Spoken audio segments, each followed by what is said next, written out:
है और जो यूक्रेनियन टेक है इसके ऊपर उनका भी कम्प्लीटली यही है कि ये एक इंजन फेलियर था। जो एम्बेसीज है उनका क्लियर स्टांस नहीं आया, कुछ उन्होंने ऑफिशियली स्टांस पेश किया, फिर उसके बाद दोबारा से उन्होंने उसको स्टांस ले लिया अपनी वेबसाइट से और ऑफिशियल अकाउंट से रिमूव कर दिया अपने स्टांस को। साथ ही साथ कुछ इसमें डेवलपमेंट ये है कि ईरान ने भी अपना जो है रिबटल इस पर दिया, लेकिन ईरान के रिबटल के बाद हमने जो देखा वो ये था कि जो ओवरऑल इंटरनेशनल कम्युनिटी है उन्होंने ये कहा कि ईरान को ऐसा नहीं करना चाहिए और इस तमाम तर मामलात को जो है सुलझा लेना चाहिए ताकि ओवरऑल वर्ल्ड में हम पीस देख सकें। लेकिन बहुत सारे सवालात ये इमर्ज होते हैं कि जब अमेरिका अपनी एक्सट्रीमिस्ट स्ट्रैटेजी अपना रहा था तो उस वक्त आलमी बिरादरी का स्टांस है क्यों नहीं दिखाई दिया। अब जब उन्होंने अपना एक रिबटल दिया है, क्योंकि किसी भी सॉवरेन स्टेट के लिए रिबटल देना भी लाजमी होता है, आप इस तरह किसी की सॉवरेनिटी को चैलेंज नहीं कर सकते। यूएस ने खुद इंटरनेशनल लॉज की वायलेशन की है बुरी तरीके से एक बार फिर, और इंटरनेशनल कम्युनिटी ने अब तक इस पर कोई स्ट्रॉन्ग स्टांस नहीं लिया। साथ ही साथ पाकिस्तान की अगर हम बात करें तो पाकिस्तान ने इनडायरेक्टली अपनी जो फॉरेन पॉलिसी है उसके थ्रू भी अब तक एक क्लियर स्टांस नहीं दिया कि हम आज भी किसी को कंडेम कर सकते हैं ओपनली। इनडायरेक्टली तो हमने कंडेम किया, इनडायरेक्टली जो है शाह महमूद कुरैशी साहब ने बार बार ये कहा कि हम किसी और के लिए अपनी सरजमीन को इस्तेमाल नहीं करने देंगे। वजीर आज़म इमरान खान साहब ने भी यही स्टांस पेश किया, उन्होंने ये कहा कि अब हम किसी भी किस्म की वॉर में नहीं पड़ेंगे। DGISPR major general Asif Ghafoor साहब ने भी यही कहा कि हम अपनी सरजमीन को इस्तेमाल होने नहीं देंगे। माइक पॉम्पियो के साथ बात करते हुए उनका भी यही स्टांस रहा, लेकिन अब तक हमने कोई क्लियर जो वर्ड्स हैं उसमें कंडेम नहीं किया कि वी क्लियरली कंडेम दिस। तमाम तर जो ओवरऑल इंटरनेशनल पॉलिटिक्स है इस पर बात करेंगे, कुछ हम बात करेंगे नेशनल इशूज के ऊपर भी कि कैसे नैब ऑर्डिनेंस के हवाले से अब भी अपोजिशन जमातों को इस पर तहफ़्फ़ुज़ात हैं। अपोजिशन जमातें जो थी कुछ अर्सा कबल ये कह रही थी कि नैब एक ऑटोनॉमस बॉडी नहीं है, उसको एक टूल की तरह इस्तेमाल किया जा रहा है। जब हमने देखा कि उसमें उस ऑर्डिनेंस में अमेंडमेंट की बात हुई तो दोबारा यही अपोजिशन जमातें कहने लगी कि ये बिल्कुल भी एक्सेप्टेबल नहीं है। लेकिन अब तक अपोजिशन जमातें अपना कुछ स्टांस नहीं पेश कर पाई कि आखिर किस किस्म की उनको अमेंडमेंट्स की ज़रूरत है। फाइनली जो है हुकूमत ने भी सोच लिया है कि वो जो उन्होंने एक पूरा मफरूज़ा पेश किया था उसके ऊपर काम नहीं होने जाएगा। देखते हैं कि क्या इसके अंदर चेंजेस आती हैं और किस तरह अपोजिशन जमातें हुकूमत के साथ मिल बैठकर इस पर बात करती हैं। आज के प्रोग्राम में हमारे साथ मौजूद हैं, सबसे पहले मेरे साथ मौजूद हैं यहाँ पर मोहम्मद अली सुमरो साहब, तज्ज़ियाकार हैं, और हमारे साथ मौजूद हैं मोहम्मद अली मोइनुद्दीन साहब, और हमारे साथ मौजूद हैं मोहम्मद अकमल साहब। तीनों तज्ज़ियाकार हैं हमारे पास आज प्रोग्राम में, क्योंकि हमने इंटरनेशनल पॉलिटिक्स पर भी बात करनी है और हमें कुछ नेशनल इशूज़ के ऊपर भी बात करनी है। हम प्रोग्राम में कॉल पे लेंगे डॉक्टर फनानुल्लाह साहब को पाकिस्तान मुस्लिम लीग नून से। आप तीनों को प्रोग्राम में फॉर्मली वेलकम करते हैं। Sir, I start with you, what's your take on this overall stance जहाँ पर अमेरिका ने बुरी तरीके से ईरान को मिसयूज़ किया, इराक को मिसयूज़ किया, उसके बाद अब जो रीबटल ऑब्वियसली ईरान की तरफ से आया तो उस पर इंटरनेशनल कम्युनिटी का बहुत जो है स्ट्रॉन्ग इस पर स्टांस आ रहा है। देखें, इनिशियली जो इंसिडेंट जो हुआ था उसमें ये हुआ था 27 तारीख को जो उनका वाक़या हुआ था जी, उनका इनिशियली जो करप्शन का इशू उठा था वहाँ पे इराक पे, उस पर आवाम निकली थी और उन्होंने जो ईरान की इंटरफेरेंस इराक के ऊपर उसके ऊपर उन्होंने उस पर एहतजाज किया था। उसके बाद फिर क्या हुआ, 31 दिसंबर को फिर जी वो एम्बेसीज वाला, हाँ, वो 27 के बाद पहले इंसिडेंट हुआ, उसके बाद 29 को हुआ जो अपना अमेरिका ने मिसाइल अटैक किया उसके कुछ हिस्सों पे इराक के अंदर, ईरान के उस पर, जिसके बाद उन्होंने एम्बेसी पे अटैक किया अमेरिकन की, जो 31 को हुआ था। उसके रिबटल में उसने क्या किया, उनके जो जर्नल थे 3 तारीख को उन पे अटैक किया। एक्चुअली तो बेसिक तो वहाँ जो उनका 27 बेसिक अपना प्रोटेस्ट उनका जो ईरान और इराक का इटसेल्फ कन्फ्लिक्ट था। फिर 31 दिसंबर का यूएस क्लेम करती है कि हमारी एम्बेसीज के बाहर जलाओ घेराव हुआ, जो कि ये स्टांस ईरान की तरफ से नहीं आता। उसके बाद जो हमने यूएस का एक स्टांस देखा, यूएस ने जहाँ पर मिसाइल्स और अटैक किए और जनरल कासिम सुलेमानी साहब को जो है मारा उन्होंने, और उसके बाद फिर बार बार अपनी एक्सट्रीमिस्ट पॉलिसीज के ऊपर भी बात की। अब फर्दर कैसे देखते हैं आप इस सिचुएशन को? देखिए, इसके अंदर जो 8 तारीख को ईरान ने रिप्लाई दिया है, मिसाइल अटैक किया उनके उसके बिना कुछ एरियाज में, वहाँ पे लॉसेस भी हुए हैं, लेकिन अमेरिका तो बोल रहा है हमारा कोई जन लॉस नहीं हुआ है, लेकिन ईरान क्लेम कर रहा है कि 80 से ऊपर अब लोग जो वहाँ पे इंजर्ड हुए हैं, किलिंग हुई है, ठीक है ना। लेकिन अमेरिका ने उसके ऊपर जो अपना रिबटल दिया उसने उसमें कोई सख्त व्यूज नहीं लिए हैं, उसने उसको कूल डाउन करने की कोशिश की इस इशू को। क्यों कि दुनिया लेवल पे चाहती है कि मिडिल ईस्ट के अंदर कोई ऐसा नया जंग वगैरह ऐसे न छिड़े ताकि वहाँ अमन रहे। लेकिन ये बात तो प्रूव है कि वाकई हुआ ऐसे, क्योंकि बहुत सारी इंटरनेशनल पब्लिकेशंस ने भी इसको पब्लिश किया है। यूएसए ने एक्सेप्ट किया इस चीज को, लेकिन वहां पे सर इशू ये आ रहा है कि वो बोल रहे हैं कि हमने जानी नुकसान किया है 88 से अबो, लेकिन अमेरिका बोल रहा है कि नहीं वहां पे हमारा बड़ा लॉस नहीं हुआ है। लेकिन कुछ सिर्फ ये कॉन्ट्रडिक्शन आ रही है। कुछ विजुअल्स आए हैं जिसमें यूएसए ने भी अपने कुछ शो किए, उन्होंने विजुअल शो किएंगे, डैमेज तो हुआ है, अब कितना हुआ ये बाद में पता चलेगा, लेकिन अमेरिका ने उसको सख्ती से अब तक नहीं लिया है, उसने कूल डाउन रखा है उसने, और जहां तक ये होगा नेगोशिएशन की तरफ दोनों मुल्क आएंगे, सब आएंगे। आपको लगता है अली, आपको क्या लगता है कि इस तमाम सिचुएशन के अंदर जहां पे ट्रंप कह रहे हैं कि जनरल कासिम सुलेमानी साहब के हाथ जो हैं अमरीकी फौजियों के खून से रंगे हुए थे, तो क्या अमरीका के हाथ तमाम तर मुस्लिम उम्मा के खून से नहीं रंगे हुए? देखिए, यहाँ पे बात यही आती है कि अमेरिका जो है वो कभी भी नहीं चाहेगा कि मुस्लिम ममालिक में अमन रहे, क्योंकि उसकी बड़ी वजह यह है कि अमेरिका के पास जो है वो एक्सपोर्ट के लिए सिर्फ एक चीज़ है, बाकी तो टोटली जो है वो दुनिया भर से इंपोर्ट ही कर रहा होता है। और एक्सपोर्ट के लिए सबको पता है कि वो अपना असला, अपने फाइटर प्लेन्स और ये सारी चीज़ें वो एक्सपोर्ट कर रहा होता है, जिसकी बेस में वो चाहता है कि तमाम, यानी वो किसी भी यूरोपियन ममालिक की तरफ या किसी भी और ममालिक की तरफ जो है वो इस तरह से जो है वो अमन को ख़राब नहीं कर रहा होता, सिर्फ मुस्लिम ममालिक की तरफ कर रहा होता है, ताकि यहाँ पे उसके जो है वो असला के डीलर्स जो है वो असला खरीदें ममालिक, और उसके चक्कर में उसका असला बिकता रहे, और यहाँ पे जो है वो अमन बरकरार ना हो, वो हालात को टेंशन में रखे।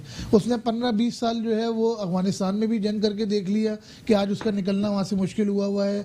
उसने इराक पे भी जंग करके देखा ना, वो इस पोजीशन पे, ठीक है अगर वो अपने आप को कहता है कि जी मैं जो है सुपर पावर हूँ या सब कुछ हूँ, लेकिन वो इस यानी आप कह रहे हैं अपनी आर्टिलरी की इंडस्ट्री को चलाने के लिए, जैसे कि पूरी दुनिया जानती है, ये और वो इस कंडीशन में नहीं है कि अमेरिका जो है वो पूरे इराक पे कब्जा करके बैठ जाए या कंट्रोल कर ले या पूरे तमाम ममालिक में कब्जा कर ले। अब अगर देखा जाए तो दुनिया चेंज होती जा रही है, वो दौर नहीं रहा जो 15-20 साल पहले हर कोई मुल्क जो है वो अमेरिका के कहने पे हाँ में हाँ कर लिया करता था।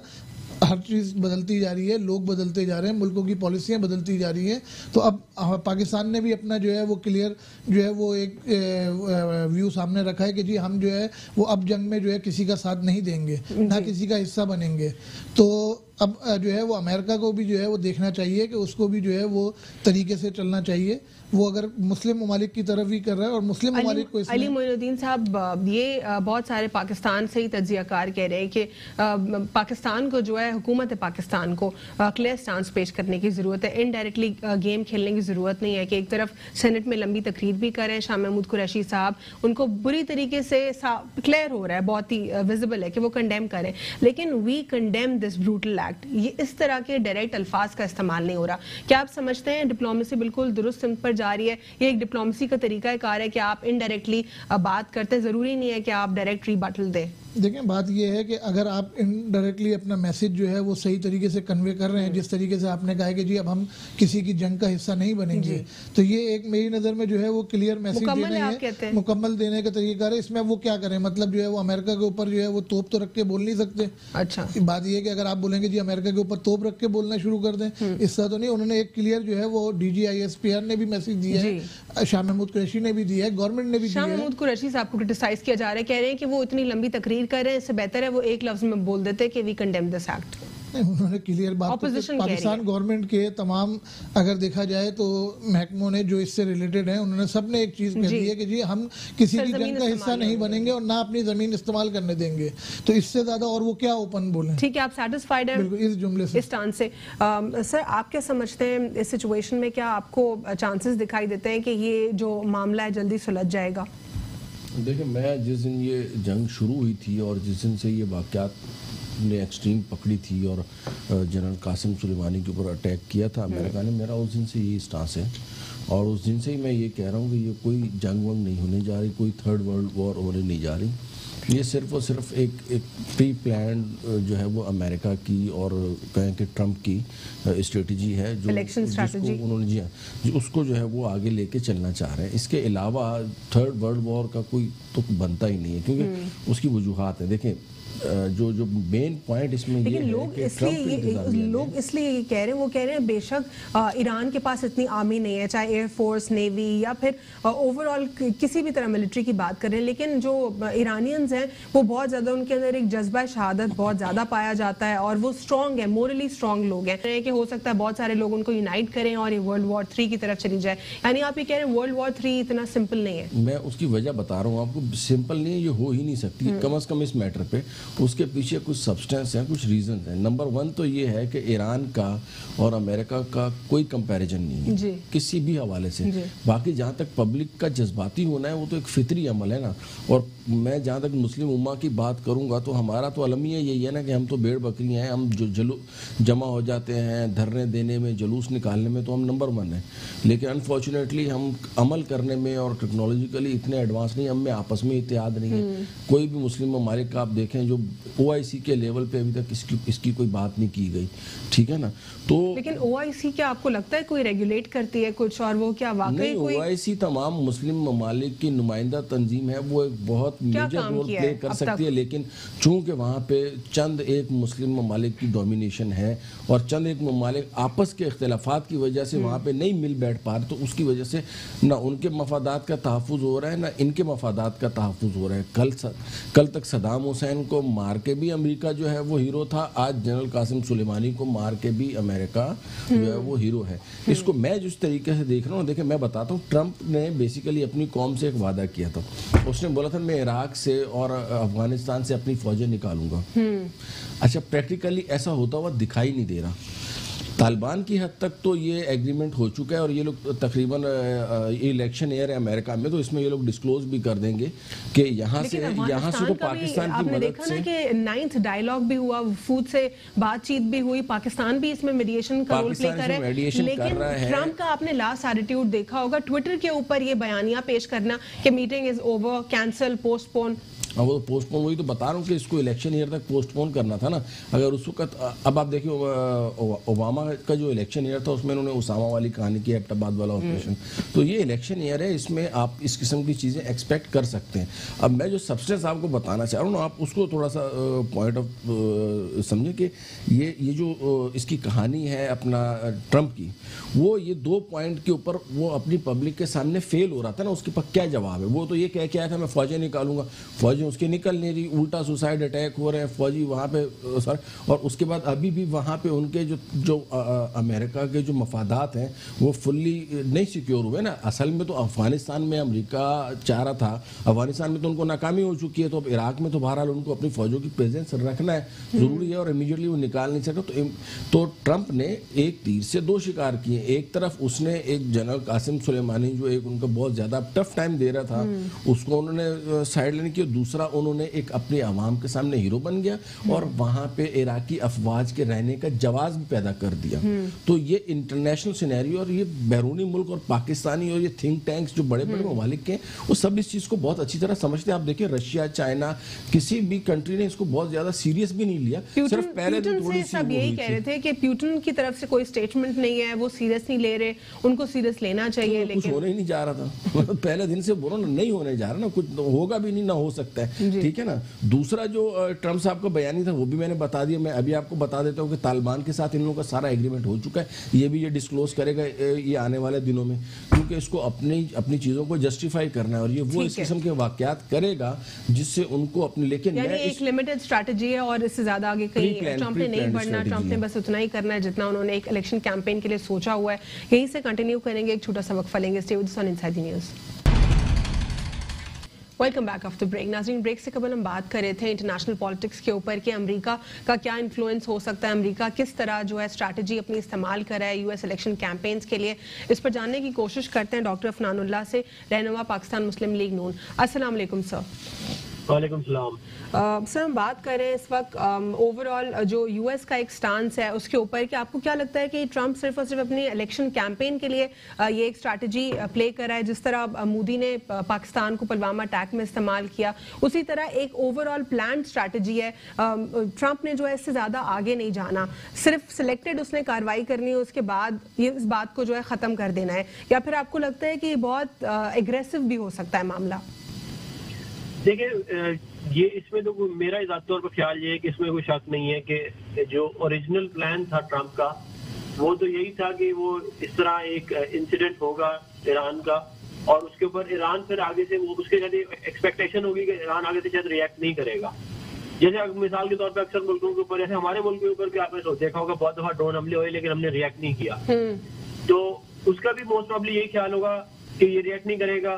तो और ये एक तरह से एक समझ लें उसके लिए एक पॉजिटिव चीज थी going into the election year कि वो जाके लोगों को आवाम को अमेरिकन आवाम को बेच सकता था कि देखें जी मैंने तो ईरान को आज से पहले किसी ने भी नहीं किया, मैंने ये वाला काम भी करके दिखा दिया। लेकिन अब उसके अंदर हुआ ये है कि क्योंकि ये ईरान ने उसका रिस्पॉन्स कर दिया और अगर आप ट्रम्प की वैसे फॉरेन पॉलिसी देखें तो वो अमेरिका को अनएंगेज कर रहा है तमाम कॉन्फ्लिक्ट से। उसने अफगानिस्तान से भी अपनी फौजें निकाल दी हैं, इराक से भी अपनी फौजें निकाल दी है, बहुत कम रह गई हैं, मतलब चंद हजार रह गई हैं। तो क्योंकि उसकी फॉरेन पॉलिसी जो है वो ये है कि आपने अमेरिका को अनएंगेज करना है इन फॉरेन कॉन्फ्लिक्ट से और फोकस करना है इकोनॉमी के ऊपर, तो उस चीज को सामने रखते हुए ईरान के साथ डॉक्टर अफनान जैसे आप कह रहे हैं कि जो यूएस की फॉरेन पॉलिसी है उसमें यह है कि अपनी अफवाज को अफगानिस्तान से निकालना, इराक की तरफ से निकालना, उसमें से कुछ अफवाज को निकाल भी चुके हैं लेकिन कंप्लीटली जो है उनका एग्जिट नहीं हुआ है अब तक। लेकिन इस फॉरेन पॉलिसी को मद्देनजर रखते हुए तो जब अमेरिका ने ये स्ट्रैटेजी सोची अमेरिका को ये अंदाजा नहीं था कि एस्केलेशन भी हो सकती है और अगर स्ट्रैटेजी तो उनकी ये है कि उनके ओवरऑल सिर्फ और सिर्फ इकोनॉमी के ऊपर फोकस करना है, तो अब ये मसला जरूरी तो नहीं है कि मसला सिर्फ और सिर्फ कुछ ही दिन तक चले, हो सकता है महीनों तक चलता रहे और इवन इलेक्शंस के बाद इसके क्या कॉन्सिक्वेंसेस होंगे? देखिए मेरा ज़ाती तौर पर ख्याल ये है कि ट्रम्प का जो एक्चुअल प्लान था वो तो नहीं चला, वो तो फ्लॉप हो गया था, इसमें तो कोई शक नहीं है। क्योंकि मेरा नहीं ख्याल कि अमेरिका की पोजीशन आज बेहतर है कदरे आज से 10 दिन पहले जब उन्होंने वो अटैक जनरल सुलेमानी के असैसिनेशन से पहले। तो अब ये तो बैकफायर कर गया है। अब बैकफायर तो ये इसने कर लिया, अब इसका इम्प्लीकेशन ट्रम्प के इलेक्शन पे कितना आएगा ये देखा जा सकता है। ये जरूर है कि ट्रम्प बहुत फेमस है, मेरा ज़ाती तौर पर ख्याल ये है कि ट्रम्प आसानी से री इलेक्ट हो जाएगा एज प्रेसिडेंट, क्योंकि ट्रम्प की उसकी जो वाइट अमेरिकन क्या कहते हैं बेस है उसको वो काफी अट्रैक्ट करता है, जो उनकी खास तौर से सदर्न अमेरिकन बेल्ट है और कुछ नॉर्थ ईस्ट वाली साइड पे ये लोग बहुत ज्यादा इसको पसंद करते हैं और इसमें नेशनलिज्म, इसमें वाइट नेशनलिज्म भी है और को हमेशा से इसने प्रमोट किया है, क्रिश्चियनिटी का भी एलिमेंट है इसके अंदर। तो वो जो एक बेल्ट है अमेरिका के अंदर वो इनको बहुत ज्यादा सपोर्ट करते हैं, इसमें कोई शक नहीं है। लेकिन मेरे ज़ाती तौर पर ख्याल ठीक है। डॉक्टर अफनान लास्ट क्वेश्चन मैंने आपसे ये करना है, नैब ऑर्डिनेंस की तरमीम के हवाले से आपसे जानना चाहती हूँ। नैब की जो ऑर्डिनेंस में जो तरमीम हुई उस पर आप सबने जो है इसके खिलाफ आवाज़ उठाई, आप लोगों ने कहा कि दिस इज़ अनएक्सेप्टेबल, आपको पसंद नहीं आई इसके अंदर अमेंडमेंट्स। अब गवर्नमेंट का भी स्टांस ही आ गया है, वो कह रहे हैं कि इसको फाइनल नहीं करे, तो क्या आपकी तरफ से कोई तजावीज़ आ चुकी है ऑफिशियली पाकिस्तान मुस्लिम लीग नून की तरफ से, या अभी अपोजिशन जमातों ने बैठना है इसके ऊपर बात करनी है? देखिए अभी इसके ऊपर जो है वो नैरेटिव बिल्ड हो रहा है और इसके ऊपर जो है वो कुछ जो भी इसके अंदर चेंजेस वगैरह लाने होंगे वो हम अपनी पार्टी की तरफ से देंगे। ये एक बहस अभी चल रही है, लेकिन एक बात ध्यान में रखेंगे, देखिए हमारा एक और भी इशू है अदर देन नैब बिल, वो ये है कि हम ट्रस्ट नहीं करते इमरान खान के ऊपर कि वो जो है क्योंकि इतनी दफा उन्होंने यू टर्न लिए और इतनी दफा कभी एक दिन एक तरफ, 2 दिन 2 तरफ, तो उनको कुछ समझ नहीं आती कि तो ऐसे बंदे पे ट्रस्ट आप कर नहीं सकते। तो हम नैब ऑर्डिनेंस, देखिए नैब पर लॉ चेंज होना तो बिल्कुल बहुत जरूरी है, इसमें तो कुछ दो राय है ही नहीं, लेकिन क्या इमरान खान साहब पे ट्रस्ट किया जा सकता है इस काम के लिए, ये एक और बहुत बड़ा सवाल है जो मुस्लिम लीग नून के लोग इसके ऊपर डिबेट कर रहे हैं कि हम इनके ऊपर ट्रस्ट करें, क्योंकि इन्होंने नैब लॉ को और नैब को बहुत बेदर्दी से इस्तेमाल किया अपोजिशन को दबाने के लिए और झूठ बोल के टीवी के ऊपर कि जी करप्शन, हालांकि 1 रुपया करप्शन का निकला। हमने जो प्रोजेक्ट किए थे हमने उनमें सेविंग करके दी थी नेशनल एस्पेक्ट। ठीक है, बहुत बहुत शुक्रिया डॉक्टर अफनानुल्लाह प्रोग्राम में शिरकत करने के लिए। सर, नैब ऑर्डिनेंस के हवाले से अपोजिशन जमातों की जो शिकायत हैं वो ख़त्म नहीं हो रही थी, हालांकि बार बार इलेक्ट होना, ये दो जमातें ही हैं जो हमेशा से इलेक्ट होती आई हैं, लेकिन नैब के ऑर्डिनेंस से अगर इनको शिकायत है इसके अंदर कोई तरमीम भी नहीं की उन्होंने, फाइनली कोई तरमीम की बात हुई तो उसको एक्सेप्ट भी नहीं किया, लेकिन अब तक स्टांस भी क्लियर नहीं दिखाई देता। इस पर आप क्या समझते हैं? देखिए जो अमेंडमेंट इस दफा नैब में हुई है है ना, ये देखा जाए तो परफेक्ट है। क्यों, किस लिहाज से, इन पॉइंट के ऊपर सुप्रीम कोर्ट जजमेंट से देखें, अगर मिसयूज ऑफ अथॉरिटी है किसी ऑफिशियल की ना, अगर वहाँ मीन्स दिया नहीं है, एक्टस दिया है, तो उसके ऊपर एक प्रूव नहीं होता है ये उसमें फॉल करता है नेब ऑर्डिनेंस के अंदर, ठीक है।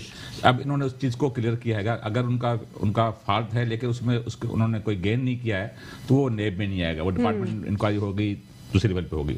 दूसरा जो हमारे प्ली बार्गेनिंग का जो है वो तो लाजमी है, क्योंकि एक्चुअली ये फाइनेंशियल करप्शन है, इन्होंने को पैसा निकालना है। अगर प्ली बार्गेनिंग को खत्म कर देते हैं तो पैसा कैसे निकलेगा? कन्वेक्शन से तो कुछ नहीं होगा, ओनली अगर कन्वेक्शन से तो इसका पर्पस सॉल्व नहीं होगा, ठीक है।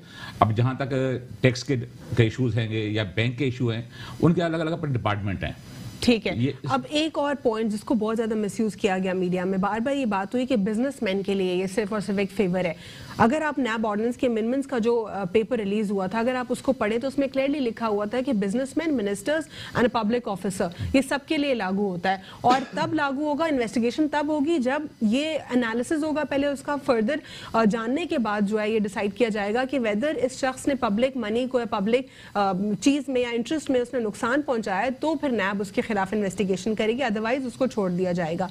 ये था कंप्लीट क्लॉज, इसको बहुत ज्यादा मिसयूज किया गया। इसको इस पर क्या समझते हैं? बेसिक मैंने आपको जैसे बताया, बेसिक इसके अंदर जो नेब कार्ड है उसमें है मीन्स रिया, ओनली एक्टिस रिया के बेसिस के ऊपर आप केस नहीं बना सकते। इसके ऊपर सुप्रीम कोर्ट ने कई जजमेंट दिए हैं। ये जो इन्वेस्टिगेशन करती है नेब, उसमें यही फॉल्ट करते हैं, ये क्या करते हैं, ये एक्टिस रिया के पॉइंट के ऊपर उनके ऊपर केसेस बना देते हैं। अब जैसे जो हैंगे बिजनेस कम्युनिटी है, उनको भी यही था कि देखिए अगर हमने कुछ किया है तो एफबीआई हम पे एक्शन, एक्चुअली वो तो फॉल्ट एफबीआई के उसमें आते हैं ना, टैक्स वगैरह उसमें, तो ये उन चीजों लेते थे। उसको भी डिफरेंशिएट और बाइफरकेट कर दिया गया था कि एफबीआई को अलग और नैब को अलग, इसमें भी कोई इशू नहीं है। लेकिन इशू कहां पे हो रहा है, एक पर्टिकुलर फिगर को बना के और बिजनेसमैन को बना के, लेकिन वो भी मिसलीड किया जा रहा है आवाम को। इशू यहां से अराइज हो रहेगा जहां पे इदारा अपने आउट ऑफ अपने जुडिशन जाता है ना, अगले बंदे को तकलीफ होती है। जो जुडिशन नेब की है, विद इन उसके अंदर वो पर्पस में काम करता रहे तो कोई मसला नहीं होगा। लेकिन ये जो आउट ऑफ जुडिशन जाते हैं, बियॉन्ड अपने अख्तियार यूज करते हैं ना, उससे बिजनेस कम्युनिटी को होता है। बेसिक तो ये क्या करते हैं, पहले 90 डेज का जो रिमांड है ना, यही अगेंस्ट देगा।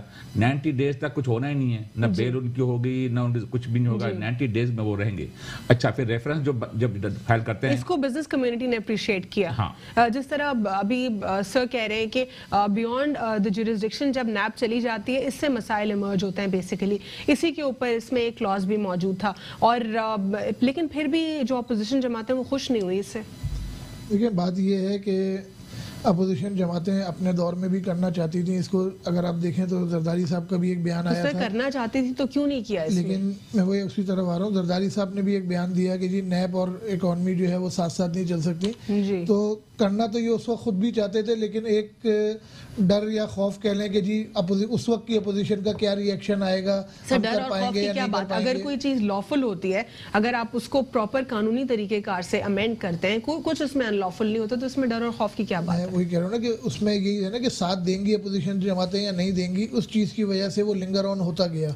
और सबके सब एक बात यहाँ पे, एक और बात यहाँ पे होती है, या तो फिर अपनी नीयत भी साफ नहीं थी अपोजिशन जमातों की वजह से, वो सोचते थे कि हम इनके ऊपर केसेस बनाते हैं, इस टूल को इस्तेमाल करते हैं, तो फिर ये भी हमारे खिलाफ इस्तेमाल करेंगे। मैं उसी तरफ आ रहा हूँ कि इसमें जो है वो चाहती तो थी, लेकिन जो है वो हो सकता है कि अपनी नीयत साफ ना हो या कुछ भी हो, जिस वजह से उन्होंने नहीं किया, इसको लिंगर ऑन करते रहे। दूसरी बात ये है कि जिस तरीके से नैब जो है वो इन 1.5 सालों में सियासतदानों के पीछे लगा, अगर पिछली हिस्ट्री देखी जाए तो उस तरीके से पिछले 10 सालों में इस तरीके से उसने सियासतदानों को जो है वो अरेस्ट नहीं किया। नैब की एक प्रेस रिलीज में ये भी कहा गया था कि जिस तरह आप लोग टेलीविजन के ऊपर देखते हैं और ये गिला होता है कि ये सिर्फ और सिर्फ पॉलिटिशियंस के साथ क्यों होता है, वो इसलिए क्योंकि वो पब्लिक फिगर होते हैं, उनके केसेस सामने आ जाते हैं। अदरवाइज नैब सिर्फ पॉलिटिशियंस के ऊपर सरगर्म नहीं है, ओवरऑल हर उस शख्स के ऊपर काम होता है जहाँ पे कोई डाउट बता रहा हूँ ना कि सिर्फ अपोजिशन के ऊपर ज्यादा हुआ इस 1.5 साल में।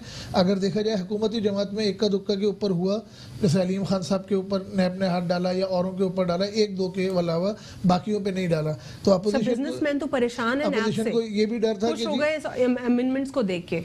बिजनेसमैन तो जाहिर बात है कि अगर आप बिजनेसमैन की बात कर रही हैं, ब्यूरोक्रेट्स को आप देख लें, उन्होंने अपने काम जो लीगल काम थे वो भी छोड़ दिए थे करना, इसी डर की वजह से कि जो है कुछ भी होता है नैब आगे उठा के ले जाता है। So do you agree with the stance के बिजनेस कम्युनिटी भी जो है किसी हद तक हेरा फेरी करती है इस मुल्क में? बिल्कुल करती है, टैक्स चोरी होते हैं हमारे मुल्क में और चीज़ें होती हैं, इसीलिए तो वो कहते हैं कि जी यानी एक तो बात ये कि हमारा एफबीआर जो है वो भी अपनी सही डायरेक्शन पे काम नहीं कर रहा होता, यानी अपनी जुरिसडिक्शंस में काम नहीं करते, दोनों इंटरवीन करते हैं। बिल्कुल, अगर एफबीआर अपने सही डायरेक्शन में काम करे और जो है वो पकड़े तो टैक्स चोरी ना हो हमारे मुल्क में। सर, जिस तरह टैक्स चोरी की बात होती है, एफबीआर की बात होती है, नैब की बात होती है, दोनों इदारों से इस 1 साल 13 माह के अंदर अंदर प्रॉब्ली कोई खुश नहीं दिखाई दिया। स्पेसिफिकली या तो बिजनेसमैन हो या ऑपोजिशन जमातें हो, कहना ये है उनका कि ये ह्यूमिलेट करती हैं।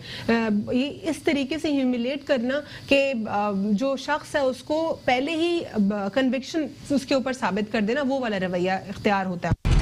जितनी डिपार्टमेंट्स हैं वो अपनी ज्यूरिसडिक्शन से हट के काम करते हैं और यही बेसिकली करप्शन का बायस बनते हैं। आपको पता है एंटी करप्शन वाले खुद करप्शन में मुलविस होते हैं। तो ये जो आप बात कर रही हैं कि जी बेजा मतलब वो बिजनेस कम्युनिटी को तंग करना, वो तो बहरहाल अपनी जगह पे है, लेकिन उसमें बिजनेस कम्युनिटी का भी बहरहाल अपना कसूर है। उसमें ऐसी बात नहीं है कि बिजनेस कम्युनिटी का कसूर ना हो। अब नैब ये जो करंट गवर्नमेंट ने ये जो 2-3 तरमीम ये लोग लाए हैं उनमें जैसे 500 मिलियन से ऊपर के केसेस नैब देखेगी, ठीक है ना। गवर्नमेंट ऑफिशियल की जो प्रॉपर्टी है वो विदाउट कोर्ट ऑर्डर जो है वो नहीं सीज कर सकेगी। तो इसमें देयर आर मल्टीपल कॉन्ट्राडिक्शंस। और आज मैंने वो आपको शायद अपडेट हो कि इस्लामी नजरियाती काउंसिल ने भी 14, 15 और 26 ये 3 जो सेक्शन है ये गैर शरई करार दे दिए, जिनमें ये कहा गया कि जी हथकड़ी लगाना गलत है, ठीक है ना। एक्यूज के ऊपर बार ऑफ प्रूफ करने का जो है ना वो एक्यूज के ऊपर रखना वो गैर इस्लामी है। अच्छा, प्ली बार्गेन या उसके साथ किसी भी किस्म का वादा माफ गवाह बनाना या बनना वो भी गैर शरई है। मीडिया ट्रायल शुरू कर देना ये भी गैर शरई है। तो ये आज इस्लामी नजरियाती काउंसिल ने भी इसके ऊपर बयान दिया। उनका ये कहना है कि ये एक हमारा रूटीन का था, इसका करंट जो ऑर्डिनेंस गवर्नमेंट लाई उसका ऑल दो इससे कोई ताल्लुक नहीं है, लेकिन बहरहाल उन्होंने भी इस नैब के ऊपर कानून के ऊपर अपनी तहफ़्फ़ुज़ात का इजहार किया।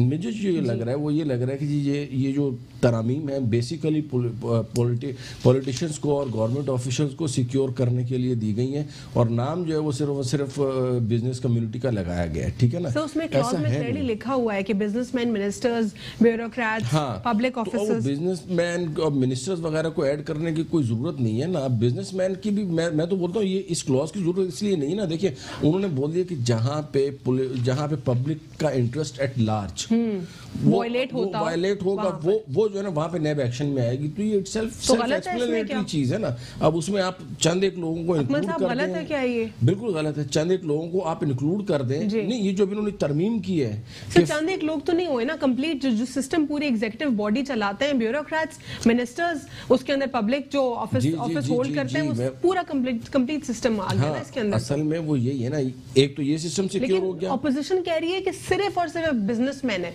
नहीं, अपोजिशन ऐसा नहीं कह रही, अपोजिशन ऐसा नहीं कह रही। मैं ये कह रहा हूँ कि ये गवर्नमेंट कह रही है कि हमने बिजनेसमैन को तहफ़्फ़ुज़ देने के लिए ये लाए, जबकि एक्चुअली ऐसा नहीं है। Sir, let me rephrase my question. हुकूमत ये कह रही है, हुकूमत ने तो अपना क्लॉज, जब आपने सुनी होगी शहजाद अकबर साहब ने दोबारा से पूरी प्रेस कॉन्फ्रेंस में सब कुछ क्लॉज डिफाइन किया, उन्होंने पूरा क्लॉज बताया। उसके बाद उन्होंने बताया कि किस तरह मीडिया के ऊपर, मीडिया में जो है इसको गलत मिस इंटरप्रेट किया जा रहा है। ऑपोजिशन जमातें ये कह रही थी बार बार कि बिजनेसमैन को सिक्योर किया गया है, सिंपली सिर्फ बिजनेसमैन के लिए बनाया गया है। जहां पे बिजनेसमैन ओपनली कह रही थी, कम्युनिटी कह रही थी कि yes we are happy with that, हुकूमत ने कहा कि हमने सिर्फ बिजनेस कम्युनिटी के लिए नहीं बनाया, हमने इसको ऐसा अमेंड किया है कि अगर कोई भी पब्लिक एट लार्ज को नुकसान पहुंचाता है तो उसके ऊपर नैब ने इन्वेस्टिगेशन करनी है। बिल्कुल ऐसे ही। तो इसमें कुछ गलत है क्या? मैं इसमें ये कह रहा हूं कि ये जो कंप्लीट है, चाहे ऑपोजिशन ने बोला है या गवर्नमेंट ने बोला है, रिगार्डलेस ऑफ दिस, मैं इस अमेंडमेंट की बात कर रहा हूं कि ये जो अमेंडमेंट इटसेल्फ है ये मेरे हिसाब से सही नहीं है। क्यों? तो क्योंकि इसमें डिस्क्रिमिनेशन हो रही है ना। इसमें डिस्क्रिमिनेशन ये हो रही है कि गवर्नमेंट एम्प्लॉयज और ये बिजनेसमैन ये अलग तबके से हैं, तो फिर उसके बाद रह कौन गया? फिर नैब किसके ऊपर एक्शन लेगी? सर, कवर नहीं हो रहा। मुझे फिर नैब एक्शन किस पे लेगी? सर, नैब यही तो कह रही है, सबके ऊपर ही तो एक्शन है इसमें, फिर बचा कौन? वो कह रही पब्लिक एट लार्ज को ये तमाम तर तो इदारे आ गए। सर, आप क्या कहेंगे, आपका इसके ऊपर क्या स्टांस है? मैं दोबारा आऊंगी आपकी जानिब से क्लियर करूंगी, लेकिन सर जिस तरह क्लॉज में लिखा हुआ है उसमें क्लियरली, तो इसमें तो ये है कि सबके ऊपर इन्वेस्टिगेशन होनी। डिस्क्रिमिनेशन वाली बात तो यहाँ नहीं बनती, लेकिन ऑपोजिशन कह रही है कि इट्स डिस्क्रिमिनेशन। कैसे डिस्क्रिमिनेशन? जो उसमें बेसिक जो उनका जो पॉइंट उठ रहा है वो ये कह रहे हैं कि इन्होंने अपने ही मिनिस्टरों को प्रोटेक्शन देने के लिए ये नेब ऑर्डिनेंस बनाया है। ये तो अब फाइनल उनका स्टांस आ रहा था ना, यही है जी। क्योंकि देखिए जो जितने भी केसेस 90% जो केसेस बनते हैं ना वो मिसयूज अथॉरिटी पे बनते हैं गवर्नमेंट ऑफिशियल के, ठीक है। कॉन्टेक्ट जो दिया इन्होंने उसके प्रॉपर उन्होंने नहीं की, कोटेशन नहीं की, जो अपॉइंटमेंट्स हुई वो प्रॉपर नहीं की गई। तो बेसिक गवर्नमेंट अथॉरिटी जब मिसयूज करती है उसी के ऊपर रेफरेंस 90% रेफरेंस वहीं बनते हैं जो गवर्नमेंट के खिलाफ होते हैं। अब उन्होंने क्या किया है, जहां पे मिसयूज अथॉरिटी है वहां पे ये देखा जाएगा फाइनेंशियल मीन्स एरिया, एक्टिस एरिया को मीन्स एरिया को उन्होंने अलग अलग कर दिया है। अब अगर अथॉरिटी ने एक्टिस एरिया किया यानी मीन्स उसने अथॉरिटी मिसयूज की है और उसका उससे कोई फायदा नहीं हुआ है तो यानी कि रेफरेंस नहीं बनेगा, डिपार्टमेंट इंक्वायरी हो जाएगी। इसी पॉइंट के ऊपर अपोजिशन का मेन ग्रीवेंस यही है कि नहीं ये अब सिर्फ प्रोटेक्शन दे रहे हैं। अच्छा, उसी बुनियाद पर शर्जील मेमन ने अभी इस्लामाबाद में अपना पिटीशन मूव किएगी कि मेरी इन्वेस्टिगेशन को ख्वाहिश किया जाए। क्यों? वो भी इसी अंदाज पे है कि शर्जील मेमन के ऊपर कोई करप्शन डायरेक्टली नहीं की है, इनडायरेक्टली की गई कि वहाँ पे अथॉरिटी ने अपनी यूज़ किए, मिसयूज अथॉरिटी की गई, इसी बिना के ऊपर रेफरेंस बना है। अच्छा, अब सुप्रीम कोर्ट ने जितने भी रेफरेंस की डिटेल है वो मांगी है कि भाई डिले क्यों हो रहा है, कौन सा इदारा आपसे कॉपरेट नहीं कर रहा है। यानी कि जब उनको एक स्पीडी ट्रायल दिया गया है नेब ऑर्डिनेंस के मुताबिक, क्यों वो डिले क्यों हो रहा है।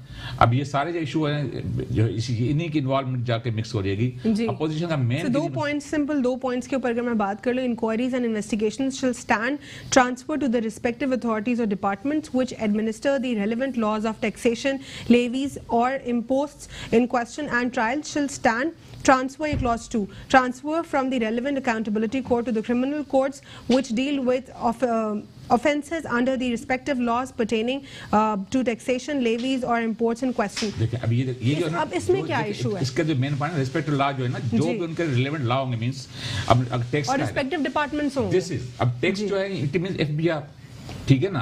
जो बैंक के फाइनेंस कहेंगे वो बैंक के उसमें बैंक में जाएंगे, ठीक है ना। अच्छा, जो मिसयूज अथॉरिटी है वो डिपार्टमेंट इंक्वायरी होती है, ठीक है। उसमें ये नहीं है कि आप हर चीज के अंदर आप इंटरफेयर करें। वही मैंने पहले बोला, जो बियॉन्ड जुडिशन जब भी कोई इदारा अपनी अख्तियार यूज करता है उससे क्या होता है दूसरे इदारों को तकलीफ पहुंचती है, जिसके अंदर बिजनेस कम्युनिटी भी आ गई, सियासतदान भी आ गए, ब्यूरोक्रेट्स भी आ गए। उससे क्या होता है जो मुल्क की इकोनॉमी वो पीछे जा रही है।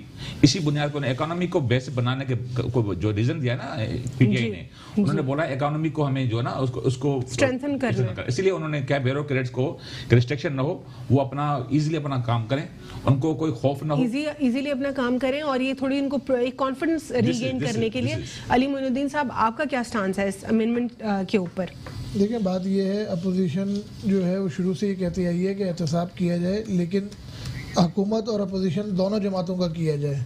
इस वक्त जो नज़र आ रहा है वो यही नज़र आ रहा है कि आप अपोजिशन के ऊपर जो है वो एहतसाब करे जा रहे हैं, हुकूमत के ऊपर इस तरीके से नहीं कर रहे जिस तरीके से करना चाहिए, क्योंकि इश्यूज तो उनके भी हैं, बीआरटी है और चीज़ें हैं, लेकिन अपोजिशन ये कह रही है बीआरटी और अपने बाकी के रेफरेंसेस से बचने के लिए अमेंडमेंट आई है। यानी उनको खुद भी ये लगता है कि बाकी के बाद में और भी बच जाएंगे। इसमें जैसे बिजनेसमैन के लिए है कि बिजनेसमैन को जो है वो शेल्टर दिया गया है और ब्यूरोक्रेट्स को दिया गया है। बात यह है कि सभी ये चाहते हैं कि बिजनेसमैन को शेल्टर दिया जाए ताकि इकोनॉमी चले, लेकिन हमारे मुल्क में बिजनेसमैन भी जो हैं वो कोई सही डायरेक्शन पे नहीं चल रहे। ये टैक्स चोरी उनके यहाँ भी हो रही है और मसाइल उनके यहाँ भी हैं, तो नैब को एक और यानी इसमें तरमीम करने की ज़रूरत है, जिसपे अब हुकूमत जो है वो राज़ी भी हो गई है कि जो है वो हम अपोजिशन की तजवीज़ के साथ जो है वो दोबारा ऑर्डिनेंस लेकर आएंगे और इस पे जो है वो करेंगे। उसमें मुशावरत भी शुरू कर दी है उन्होंने। तो बात ये है कि इसमें बिजनेसमैन को भी देखना है कि किस तरह तक जो है वो किस लेवल तक जो है उनको रिलैक्सेशन देनी चाहिए, किस तक नहीं देनी चाहिए। ठीक है सर, वक्त बिल्कुल खत्म हो गया है, आप फाइनल अपना इसके ऊपर स्टांस दे दीजिए, वन लाइनर। देखिए, मैं तो सिर्फ ये कह रहा हूँ कि जो भी ऑर्डिनेंस या कुछ भी बने उसमें पब्लिक एट लार्ज जो इंटरेस्ट जिसने भी किसी ने वायलेट किया है तो उसको सज़ा मिलनी चाहिए। नॉर्मल किसी को भी अथॉरिटी चाहे कोई भी इदारा हो उसको अपनी अथॉरिटी मिस यूज़ करने का कोई राइट नहीं है, और गवर्नमेंट को भी चाहिए कि अपोजिशन को ऑन बोर्ड ले और उसके बाद करे। सिर्फ ऑर्डिनेंस इशू करना या ऑर्डिनेंस के थ्रू अमेंडमेंट करना is not the correct way. उनको बाकायदा असेंबली में लाएं, उसको डिस्कस करें और फिर उसके बाद ग्रीवेंसेस को दूर करके यूनानिमसली जो है वो इसको थ्रू असेंबली जो है वो इसको अमेंडमेंट्स को लेके आए। ठीक है, ये है इसमें। बहुत बहुत शुक्रिया मोहम्मद अकमल साहब, आपका भी बहुत बहुत शुक्रिया। अली मोइनुद्दीन साहब, सुमर साहब, आपको भी बहुत बहुत शुक्रिया। और हमें प्रोग्राम में ज्वाइन किया था डॉक्टर अफनानुल्लाह साहब ने भी, पाकिस्तान मुस्लिम लीग नून से। सिंपल अगर मैं कुछ कंक्लूड करते चलूँ तो उसमें यह है कि लोगों का जो मेन कंसर्न है वो ये है कि सिंपल ऑर्डिनेंसेस जो हैं वो हल नहीं है, प्रॉपर जो है लेजिस्लेशन की ज़रूरत है, कानून साजी की ज़रूरत है। जो हमारा अपर हाउस और लोअर हाउस है जो कि बनाई कानून साजी के लिए, आखिर क्यों सालों साल वहाँ पर कानून साजी नहीं होती, वहाँ पर इतने सारे बिल्स के लिए एप्लीकेशंस जो है जमा कराई जाती है लेकिन उसके ऊपर कोई उसको रिव्यू तक नहीं किया जाता, और सिर्फ जहाँ पर अपना इंटरेस्ट होता है हुकूमत का उस बिल के ऊपर तो फौरन से काम कर लिया जाता है, लेकिन जो बाकी के बिल हैं उनको रिव्यू तक करने की जो है जिम्मेदारी नहीं उठाते हमारे लेजिस्लेचर्स। और जो अंग्रेज का कानून है अनफॉर्चुनेटली आज भी हम उस पर चल रहे हैं, उसके अंदर कोई खास अमेंडमेंट्स नहीं हुई। आज के लिए इतना ही, अल्लाह हाफिज़, गॉड ब्लेस यू ऑल।